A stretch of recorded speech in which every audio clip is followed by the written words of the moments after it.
सभी साथियों को मैं पीसी यादव सादर अभिनंदन करता हूं। आज भारतीय संविधान के अंतर्गत मॉडल पेपर की सीरीज की शुरुआत कर रहा हूं। मॉडल पेपर टॉपिक वाइज आपको उपलब्ध कराए जाएंगे और ये हम शुरुआत कर रहे हैं बिल्कुल शुरुआत से।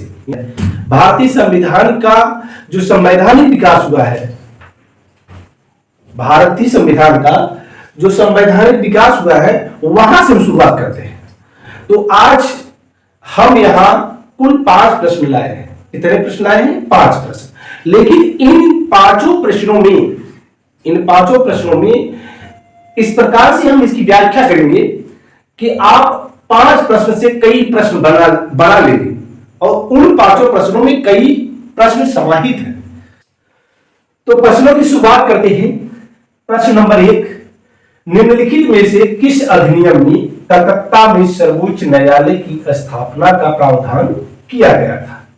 प्रश्न है कि वह कौन सा अधिनियम था जिस अधिनियम के अंतर्गत कलकत्ता, जो वर्तमान समय में कोलकाता है, उस समय कलकत्ता था, वहां जो सुप्रीम कोर्ट की स्थापना की गई, सर्वोच्च न्यायालय की स्थापना की गई, किस अधिनियम के अंतर्गत की गई?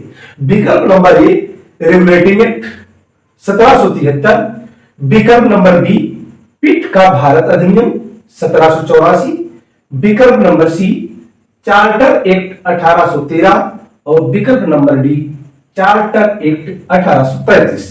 इन चारों विकल्पों में से कौन सा विकल्प सही है? वह कौन सा विकल्प है जो ये बताता है कि भारत में जो सर्वोच्च न्यायालय की स्थापना की गई कलकत्ता में, वह उस प्रावधान के अंतर्गत था?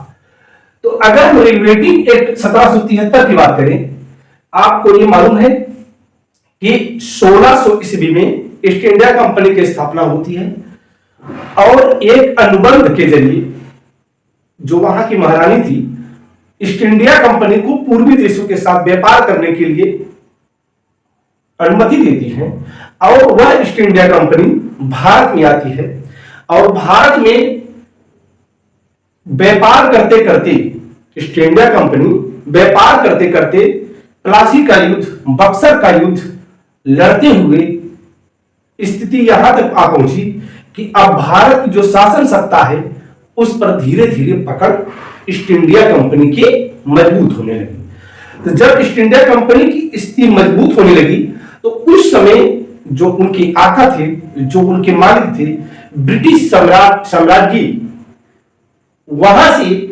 एक एक्ट पास किया जाता है वहां की संसद के द्वारा, रेगुलेटिंग एक्ट। रेगुलेटिंग एक्ट के जरिए यहां पर कुछ नियम लागू किए जाते हैं ईस्ट इंडिया कंपनी के माध्यम से। कुछ नियम कैसे हैं? जैसे रेगुलेटिंग एक्ट के जरिए यहां जो अब तक बंगाल का गवर्नर था, बंगाल का जो गवर्नर था, अब बंगाल का गवर्नर जनरल हो गया। क्या हो गया? बंगाल का गवर्नर जनरल हो गया। तो यहां से प्रश्न आता है कि बंगाल का गवर्नर जनरल के रूप में किस एक्ट के माध्यम से हुआ? यानी जो बंगाल का गवर्नर था, बंगाल का गवर्नर जनरल जब हुआ तो वह कौन सा एक्ट था जिसके माध्यम से वो गवर्नर जनरल हो गया? तो उसका विकल्प होगा रेगुलेटिंग एक्ट 1773। 1773 का रेगुलेटिंग एक्ट बंगाल के गवर्नर को गवर्नर जनरल बनाता है। और क्या हुआ? इसी एक्ट में वहां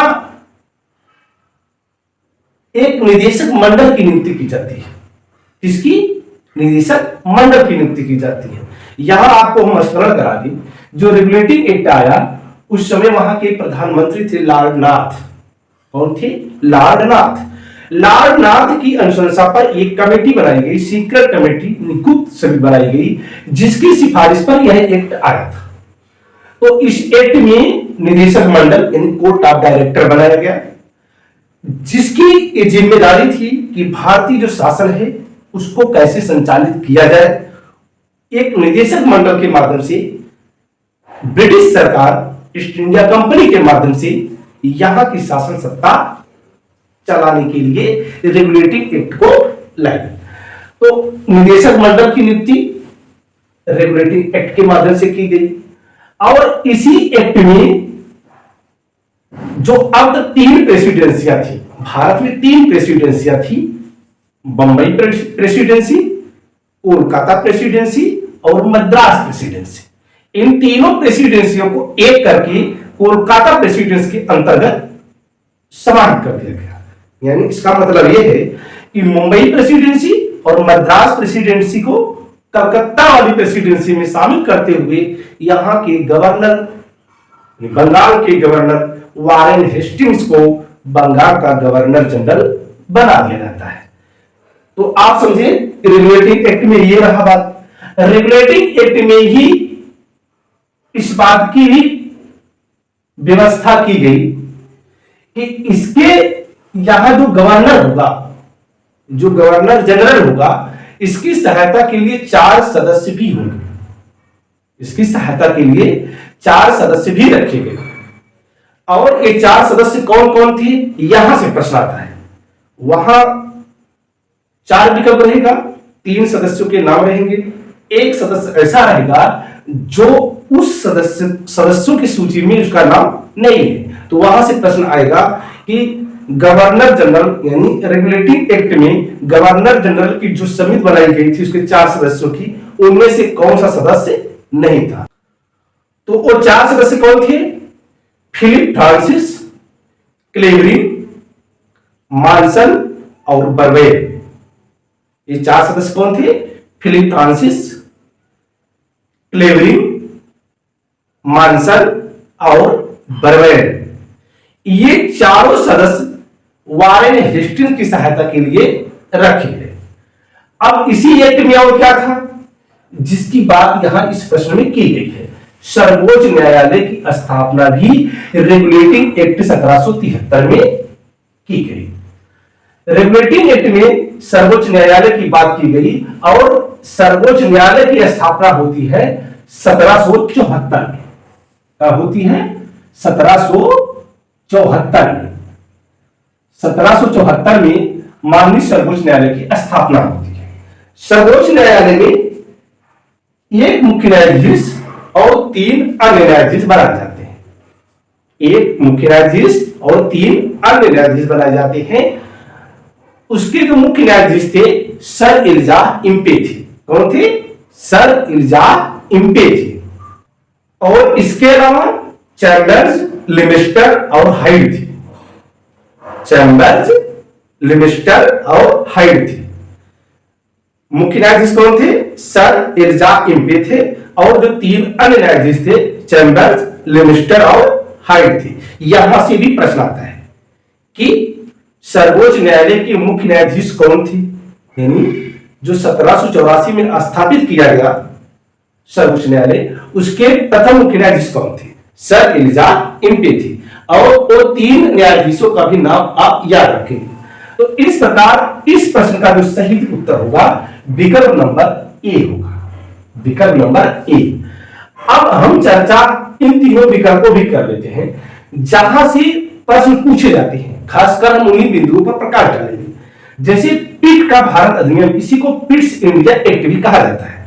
1784 में उसमें क्या हुआ? उसमें ब्रिटिश गवर्नमेंट थी, ब्रिटिश सरकार जो थी, जो निदेशक मंडल था उसके अलावा एक बोर्ड ऑफ कंट्रोल, नियंत्रण परिषद बना दी गई, नियंत्रक मंडल बना दिया गया।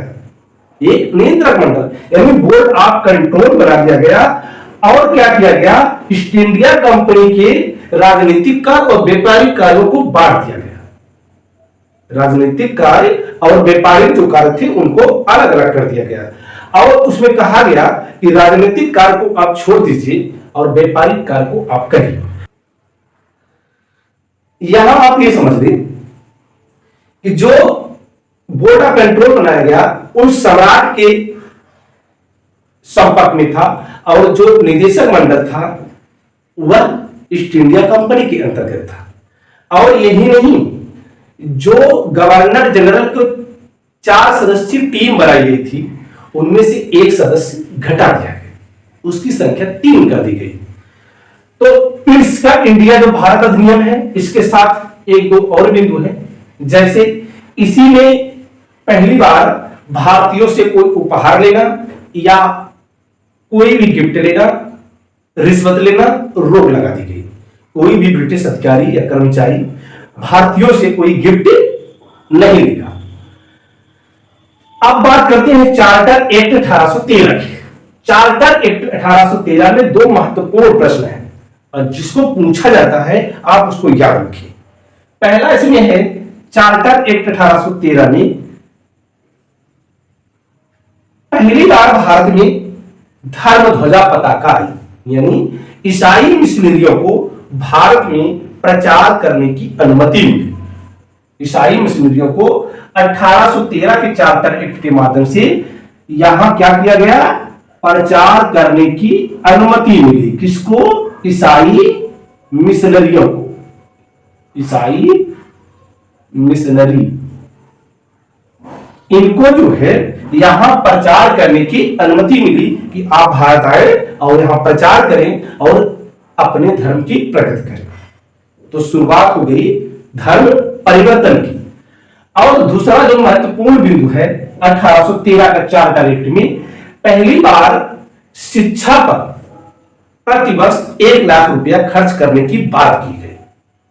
किस एक्ट में? 1813 के चार्टर एक्ट में 1 लाख वार्षिक, 1 लाख वार्षिक बजट जारी हुआ 1813 के चार्टर एक्ट में। भारतीयों की शिक्षा पर कितने रुपए खर्च करने की बात की गई? 1 लाख रुपया प्रतिवर्ष। यहां से ये दो महत्वपूर्ण प्रश्न आते हैं और इसको आप जरूर याद रखें। अब चार्टर एक्ट 1833 की बात करते हैं। 1833 के चार्टर एक्ट में बंगाल के गवर्नर को भारत का गवर्नर जनरल बना दिया गया। बंगाल के गवर्नर जनरल को भारत का गवर्नर जनरल बना दिया गया। आप इन दोनों एक्टों को ध्यान दी कि रेगुलेटिंग एक्ट 1773 में बंगाल के गवर्नर को बंगाल का गवर्नर जनरल बनाया गया और चार्टर एक्ट 1833 में बंगाल के गवर्नर जनरल को भारत का गवर्नर जनरल बनाया गया। तो इस प्रकार पहले प्रश्न में जो 4 विकल्प थे इससे संबंधित जो प्रश्न बनते थे उन प्रश्नों पर हमने नजर डाला। अब देखते हैं प्रश्न नंबर 2। प्रश्न नंबर 2 में क्या है? केंद्र में द्वैध शासन किस अधिनियम के अंतर्गत स्थापित किया गया? केंद्र में द्वैध शासन, ये द्वैध शासन क्या है? पहले नंबर ये जाए। द्वैध शासन के जो जन्मदाता थे लियोनस कर्टियस थे। कौन थे? लियोनस कर्टियस। जो इसके जन्मदाता थे लियोनस कर्टियस। यहां से प्रश्न आता है कि द्वैध शासन के जन्मदाता कौन थे? तो इस प्रश्न का उत्तर है लियोनस कर्टियस। इनकी एक पुस्तक है डायरकी। क्या है? डायरकी।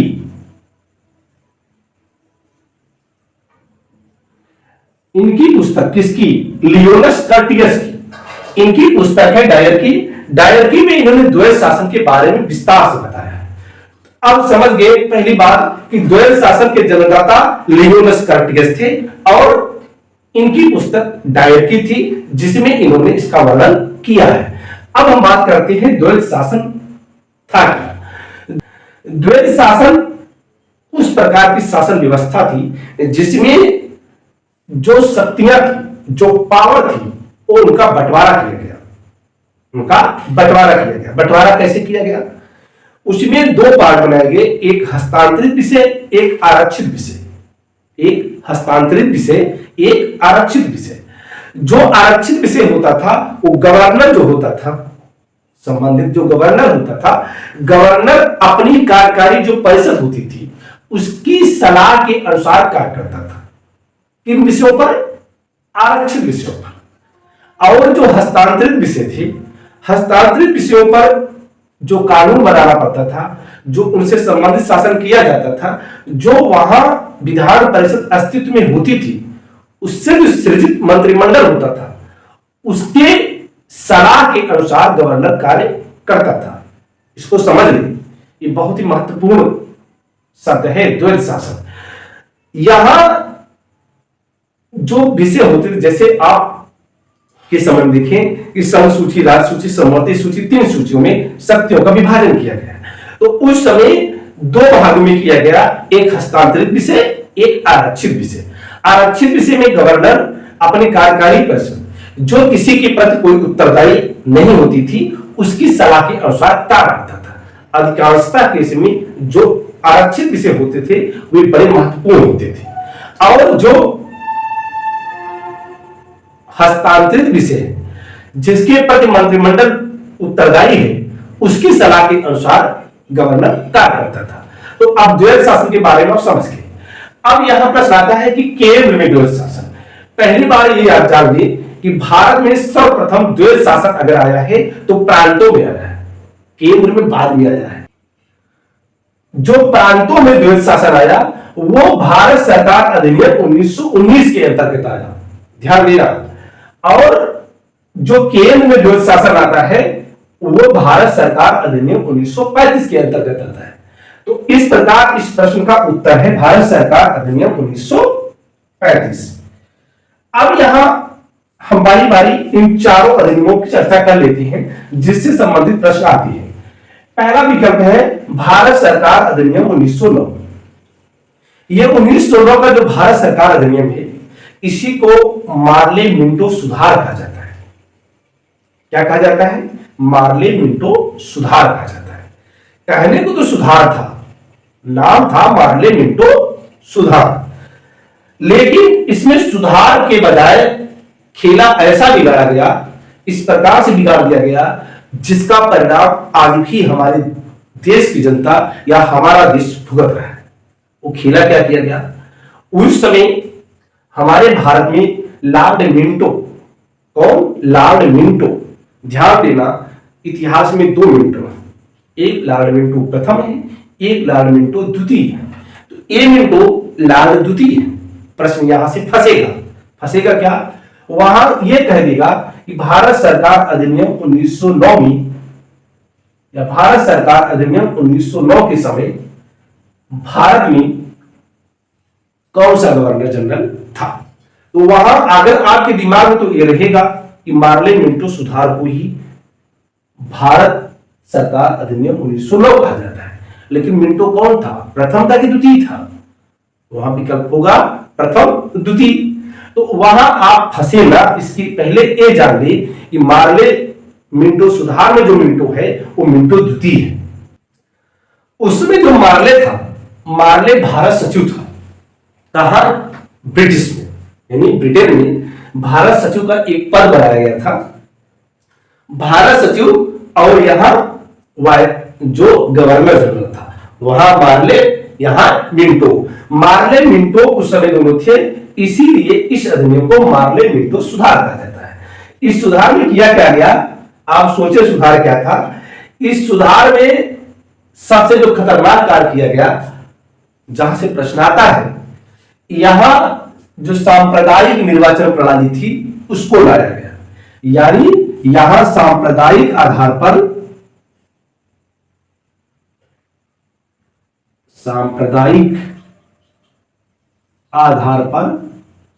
निर्वाचन,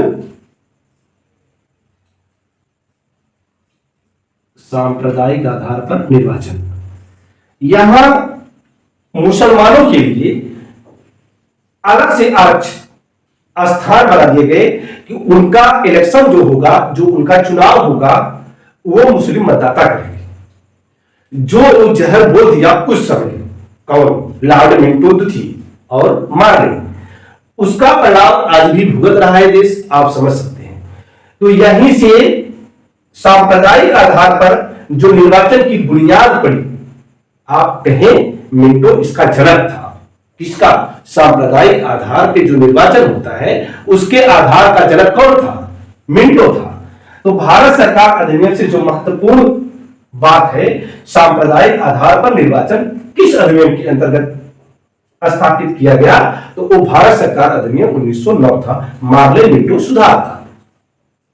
भारत सरकार अधिनियम 1919, हमने अभी बताया कि भारत सरकार अधिनियम 1919 में द्वैत शासन लागू किया गया और वह द्वैत शासन राज्यों में लागू किया गया।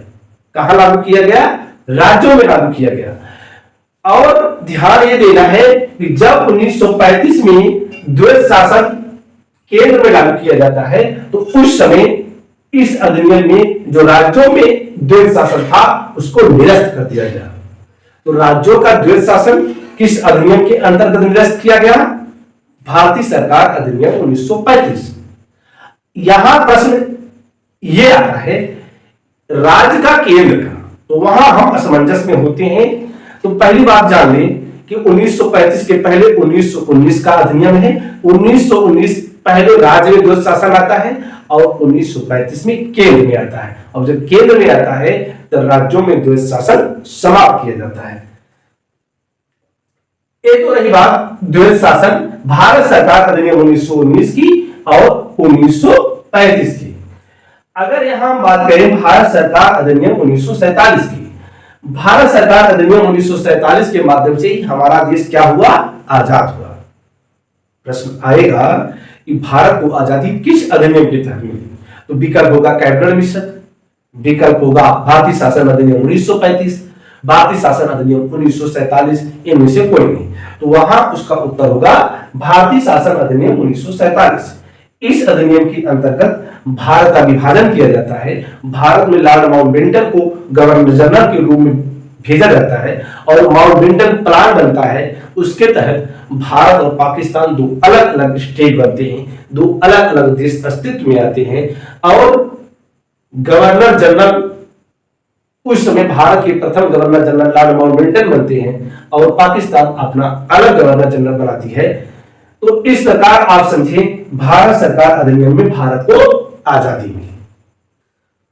अब आप समझें ये दो प्रश्नों में कितने प्रश्न तैयार हुए।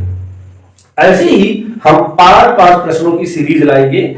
आप देखेंगे इन प्रश्नों से आपके कितने प्रश्न तैयार होते हैं। आपको मालूम है कि भारतीय संविधान और राज्य व्यवस्था से हर परीक्षाओं में जितनी परीक्षाएं होती हैं हर जगह प्रश्न आते हैं। तो अब हम प्रश्न नंबर 3 पे चलते हैं। प्रश्न नंबर 3 में राष्ट्रपति की अध्यादेश निर्गत करने की शक्ति प्रेरित है।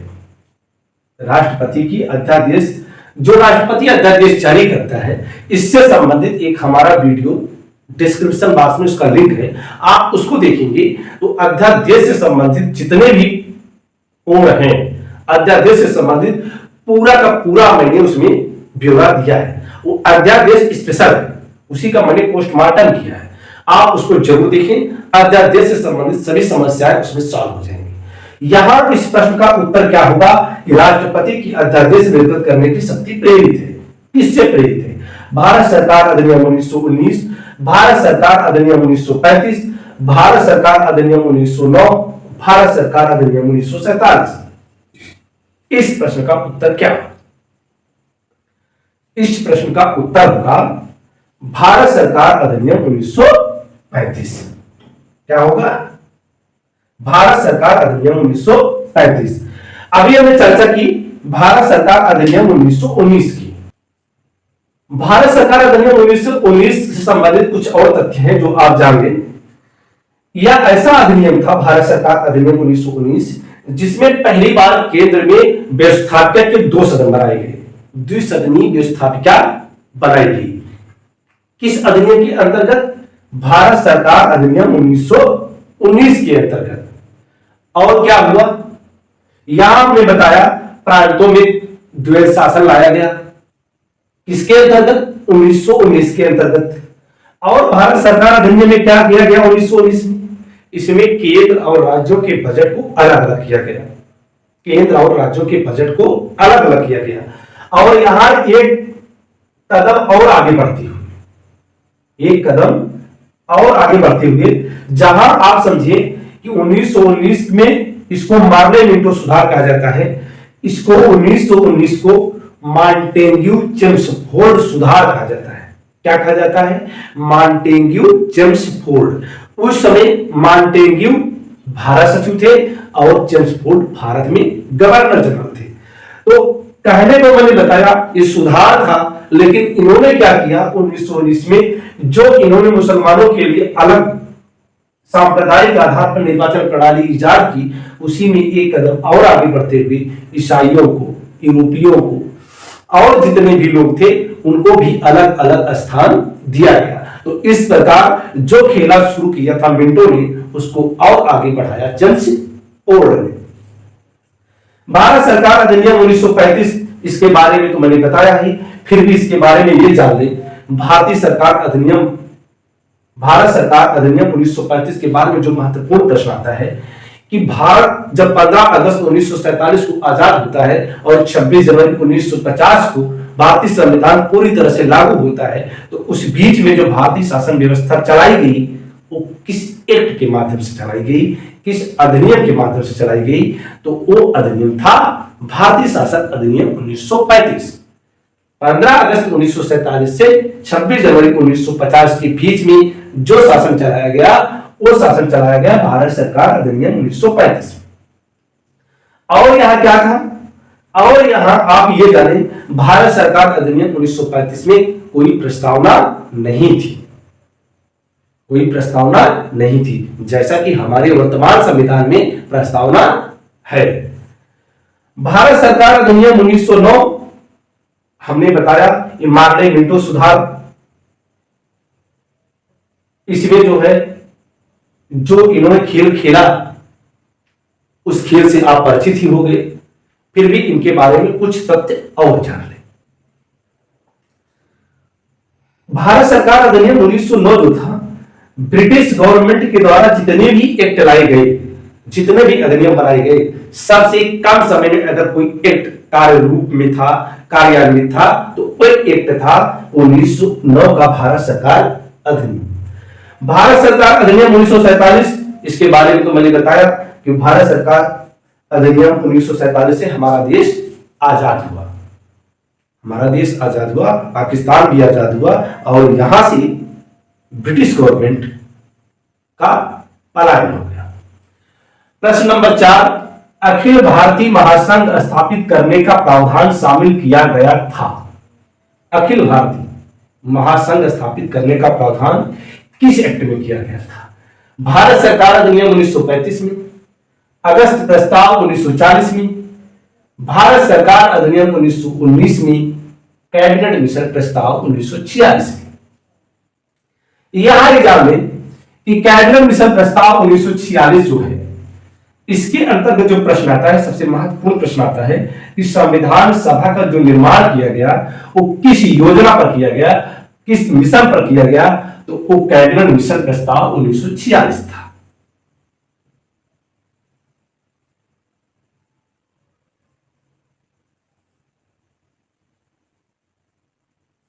संविधान सभा का जो निर्माण किया गया वो किस प्रस्ताव पर था? कैबिनेट मिशन प्रस्ताव 1946।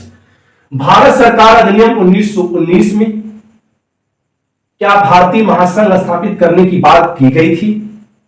तो भारत सरकार अधिनियम 1919 में इसकी कोई चर्चा नहीं की गई थी। तो इस प्रकार ये विकल्प गलत है, इसके बारे में मैंने चर्चा कर ही लिया है। अगस्त प्रस्ताव 1940 में क्या था? ये जो अगस्त प्रस्ताव 1940 था, उस समय भारत में जो वायसराय थे लॉर्ड लिनलिथगो थे। कौन थे? लॉर्ड लिनलिथगो थे। उस समय विश्व युद्ध का दौर था। यहां पर भारत को ब्रिटिश गवर्नमेंट ने बिना भारतीयों की अनुमति के विश्व युद्ध में धकेल दिया, इसलिए भारत के लोग नाराज थे। भारत के नेताओं को मनाने के लिए वायसराय के माध्यम से जो प्रस्ताव आता है वह प्रस्ताव था अगस्त प्रस्ताव। हालांकि इस प्रस्ताव को न तो मुस्लिम लीग ने माना और न ही कांग्रेस ने माना। अब भारत सरकार अधिनियम 1935 की बात करें तो भारत सरकार अधिनियम 1935 ही वह एक्ट था, वह अधिनियम था जिसमें अखिल भारतीय महासंघ स्थापित करने का प्रावधान किया गया था। 1935 के अधिनियम में यह बताया गया था कि जितने ब्रिटिश भारत के अंग हैं, यानी वे राज्य जिस पर ब्रिटिश की हुकूमत है, यानी ब्रिटेन का राज है, वो महासंघ का हिस्सा होंगे। ध्यान देना। और जो देसी राज्य है, जो देसी राज्य हैं, उनको उनकी इच्छा पर छोड़ दिया गया। यानी उनकी इच्छा हो, शामिल होना चाहे शामिल हो जाए और नहीं शामिल होना चाहे तो ना शामिल हो। बड़ी बात यह थी कि यह स्थापित करने का जो प्रावधान था एक कल्पना में ही रह गया, कभी यह अस्तित्व में आया ही नहीं, क्योंकि देशी राज्य इसमें शामिल होने को तैयार नहीं। तो इस प्रकार यह योजना का असली जामा पहनाया नहीं जा सका। लेकिन यहां से जो प्रश्न आता है यही आता है कि अखिल भारतीय महासंघ स्थापित करने का जो प्रावधान शामिल किया गया वो किस एक्ट में किया गया? भारत सरकार अधिनियम 1935। यह प्रश्न आया था यूपी पीसीएस मेंस में 2012 में। यहां आपको बता दें भारत की जो वर्तमान स्थिति है, भारत की जो वर्तमान स्थिति है वो एकजुट करने का जो अदम्य कार्य किया सरदार वल्लभ भाई पटेल ने, वही एक ऐसा एक माध्यम था जो भारतीयों ने कार्य किया, एकजुट किया, अखिल भारतीय महासंघ बना।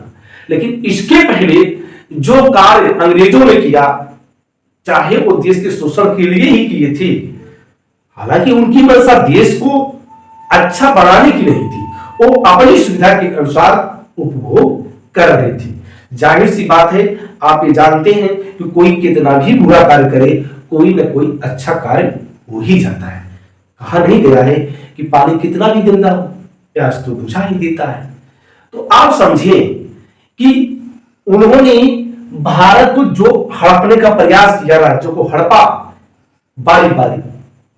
आप सोचो, ऐसे ऐसे गवर्नर जनरल थे, सहायक संघ याद करो, हड़प नीति याद करो, किस प्रकार से भारतीयों को, भारतीय राजाओं को समेटा।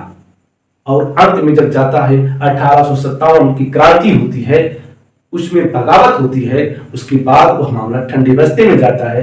फिर देशी रियासतों को ये छूट दी गई और उनके साथ कोई बुरा व्यवहार नहीं किया जाएगा। लेकिन वह जो एकजुटता बनाई वही ब्रिटिश भारत था। और ब्रिटिश भारत जो आज का हमारा भारत है उसका पूर्व का हिस्सा था, जो सरदार वल्लभ भाई पटेल का भारत है, जिन्होंने बनाया अपनी अदम्य साहस से, अपने कठोर परिश्रम से।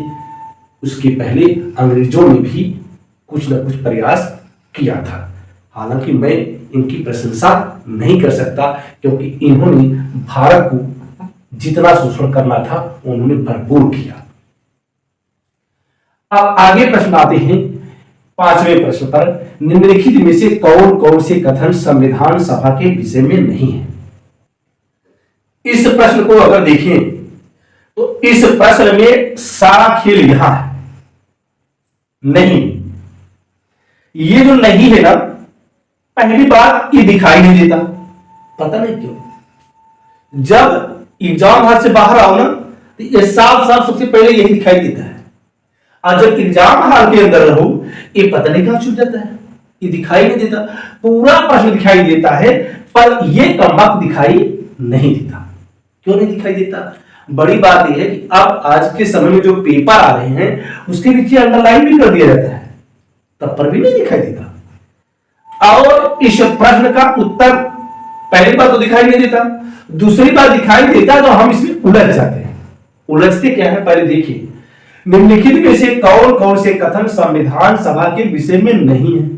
अर्थात जो इसमें कथन दिए गए हैं वे कौन से कथन हैं जो नहीं है? आप कथनों पर जरा गौर फरमाएं। वह वयस्क मताधिकार पर आधारित नहीं थी, वह प्रत्यक्ष निर्वाचन का परिणाम थी, वह बहुदलीय निकाय थी, उसने अनेक समितियों के माध्यम से कार्य किया। तो इन चारों विकल्पों में से कौन सा विकल्प ऐसा है जो संविधान सभा के विषय में नहीं है? तो इसका उत्तर आप कैसे लगाएं? इसका उत्तर निकालने के लिए हमने अपनी तरफ से प्रयास किया है, एक फार्मूला बनाया है। इसको बड़े ही आराम से आप सॉल्व कर लें। क्या है फार्मूला? हालांकि इससे आप परिचित होंगे, ऐसी बात नहीं है कि सब कुछ यही है। जो आज की जनरेशन है बहुत एडवांस है, पता नहीं कितने कितने ट्रिक बना लिए हैं। फिर भी यहां देखें, जहां से आपको समस्या होती है, मेरा दायित्व बनता है आपको कठिन से सरल की ओर ले जाना, कठिन से सरल की ओर ले जाना, आपको सरल बनाना है। कैसे? देखें, यहां जब नहीं वाला प्रश्न आए तो सबसे पहले जो विकल्प है उसमें ये देखें कि गलत कौन सा विकल्प है। ध्यान देना, जो विकल्प गलत है वही इसके उत्तर है, सही वाले नहीं। जो इस विकल्पों में जो गलत हैं वही इसके उत्तर है। देखें, वह वयस्क मताधिकार पर आधारित नहीं थी। क्या संविधान सभा वयस्क मताधिकार पर आधारित नहीं थी? संविधान सभा से संबंधित मेरा वीडियो है, आप देख सकते हैं। मैंने संविधान सभा से संबंधित पूरे के पूरे कोणों को, जितने प्रश्न बनते हैं सब प्रश्नों को समाहित किया है। आप संविधान सभा वाला वीडियो उठा के देखिए तो उस वीडियो में मैंने बताया है कि वयस्क मताधिकार पर आधारित थी। कौन? संविधान सभा। यानी यह विकल्प गलत है, अर्थात अभी बताएंगे कि उत्तर कौन सा सही होता है। वह प्रत्यक्ष निर्वाचन का परिणाम थी। दूसरा विकल्प है वह प्रत्यक्ष निर्वाचन का परिणाम थी। अब आप बताएं, क्या संविधान सभा का प्रत्यक्ष निर्वाचन हुआ था कि अप्रत्यक्ष हुआ था? उसका निर्वाचन अप्रत्यक्ष हुआ था, प्रत्यक्ष नहीं हुआ था। तो ये भी विकल्प गलत है। तीसरा क्या है? वह बहुदलीय निकाय थी। बात सही है। संविधान सभा में कई दलों ने विशेष रूप से इसमें हिस्सा लिया। कांग्रेस को देखिए, मुस्लिम लीग को देखिए, फॉरवर्ड ब्लॉक को देखिए, उसमें कई ऐसे छोटे छोटे दल थे जिन्होंने इस संविधान सभा के चुनाव में प्रतिभाग किया और जीते भी। तो इस प्रकार यह बहुदलीय निकाय थी, यह सही है। उसने अनेक समितियों के माध्यम से कार्य किया। सही बात है। संविधान सभा में कई प्रकार की समितियां बनी, संघ समिति, प्रांतीय संविधान समिति, प्रारूप समिति, झंडा समिति, बहुत सी समितियां बनी। समितियों के माध्यम से ही तो पूरा कार्य किया गया। तो इस प्रकार ये भी सही है। अब हमने क्या बताया, जहां प्रश्नों में यह पूछा जाए कि निम्नलिखित में से कौन कौन से कथन संविधान सभा के विषय में नहीं है, यानी जहां नहीं शब्द आए तो उन विकल्पों में जो गलत हैं वही उसके उत्तर है। तो गलत कौन है? ए और ए। तो इसका उत्तर कौन होगा सही? ए होगा, ए होगा, ये नहीं होगा, ये नहीं होगा। तो विकल्प नंबर 1 और 2 इसके सही उत्तर है। समझ गए? यानी जो विकल्प हैं उनमें जो गलत है वही इसके उत्तर है, क्योंकि इसे नहीं लिखा है। अर्थात यह बताने का प्रयास है कि जो इसमें यह लिखा है कि वह वयस्क मताधिकार पर आधारित नहीं थी, यह गलत है। अब गलत है तो पूछ रहा है, नहीं है ना। तो इस प्रकार आप देखें, मैंने 5 प्रश्नों का जो एक जखीरा लाया था, 5 प्रश्न ये आपकी परीक्षा के लिए रामबाण साबित होंगे। ऐसे ही अगर आप मॉडल पेपर के रूप में चाहते हैं, पॉलिटी भारतीय संविधान से संबंधित जो मॉडल पेपर है, अगर आप चाहते हैं कि ऐसे 5 प्रश्न का वीडियो हम आपके साथ साझा करें तो आप कमेंट बॉक्स में जरूर बताइएगा, जिससे हम आने वाले समय में ऐसे ही 5 प्रश्नों का जो मॉडल पेपर है आपके साथ साझा करूं और आपके भारतीय संविधान से संबंधित जितनी भी समस्याएं हैं उसका निराकरण कर सकूं। तो आज की सेवा यहीं तक। चलते चलते विनम्र निवेदन के साथ फिर कह रहा हूं, अगर ये वीडियो आपको पसंद आता है तो अपने साथियों के बीच में, अपने भाइयों बहनों के बीच में इसको शेयर जरूर करें और चैनल पर पहली बार आए हैं तो सब्सक्राइब करना ना भूलें। जय हिंद।